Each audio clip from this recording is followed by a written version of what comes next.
Sombres, presque invisibles, capables d'absorber des planètes et même des étoiles entières, les trous noirs sont des astres absolument fascinants. Mais si vous vous approchez un peu trop près et que vous perdez le contrôle, ou bien que vous décidez d'y aller volontairement, qu'est-ce que vous verrez? Et surtout, de quelle manière allez-vous mourir?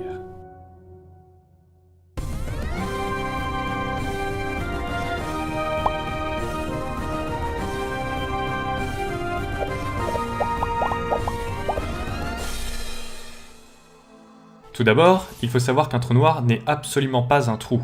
Il a une taille, une masse, une vitesse de rotation et même une charge électrique. Et ce n'est pas non plus une sorte d'aspirateur cosmique avalant tout sur son passage. C'est juste un astre qui attire les autres objets par sa gravité, au même titre que la Terre ou le Soleil. En réalité, on n'est pas aspiré par un trou noir, on tombe dessus. D'après la relativité générale, il est composé d'une surface arbitraire qu'on appelle l'horizon des événements et d'une singularité au centre contenant toute la masse du trou noir. Mais que se passerait-il si vous tombiez vers un trou noir, vous laissant emporter par sa gravité? Eh bien, au début, il ne se passera pas grand-chose. Vous tomberez en chute libre, comme sur n'importe quel astre, et vous aurez la sensation d'être en apesanteur.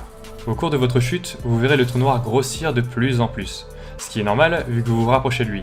Mais autre chose entre en jeu, l'effet de lentille gravitationnelle. En fait, la lumière est déviée par la gravité du trou noir, ce qui déforme tout ce qui est derrière lui, mais le rend aussi plus gros. Et plus vous vous rapprocherez du trou noir, plus il prendra une part importante de votre champ de vision, jusqu'à ce que le reste de l'univers apparaisse comme un cercle de plus en plus petit derrière vous, ce qui vous donne l'impression de se faire englober par le trou noir, alors qu'il n'en est rien. Et encore une fois, c'est dû à la déviation de la lumière par le trou noir, qui pousse tous les rayons à vous arriver de derrière, ce qui donne cette impression. Mais par contre, la lumière qui vient de vous va avoir de plus en plus de mal à s'éloigner du trou noir, et vu de l'extérieur, on vous verra ralentir de plus en plus sans jamais atteindre l'horizon. Et à cause de l'effet Doppler, la lumière que vous renverrez sera de plus en plus décalée vers le rouge jusqu'à ce que vous soyez totalement invisible à nos yeux. Et c'est à ce moment-là que vous entrez dans le trou noir en traversant l'horizon des événements.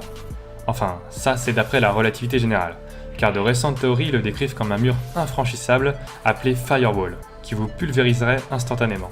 Mais dans tous les cas, vous êtes voué à une mort certaine, à cause de ce qu'on appelle la spaghettification.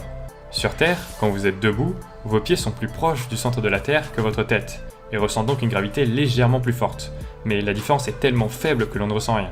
Et bien, pour un trou noir, c'est pareil, mais des milliards de fois plus fort, ce qui a pour effet de vous étirer de plus en plus jusqu'à ce que vous soyez écartelé. Et votre cadavre continuera à s'étirer jusqu'à devenir un fil d'un atome d'épaisseur. Une prédigestion parfaite pour la singularité. Un objet sans volume et d'une densité infinie, encore peu compris à ce jour. Cette vidéo a pris plusieurs centaines d'heures à faire, et les revenus générés par YouTube sont dérisoires,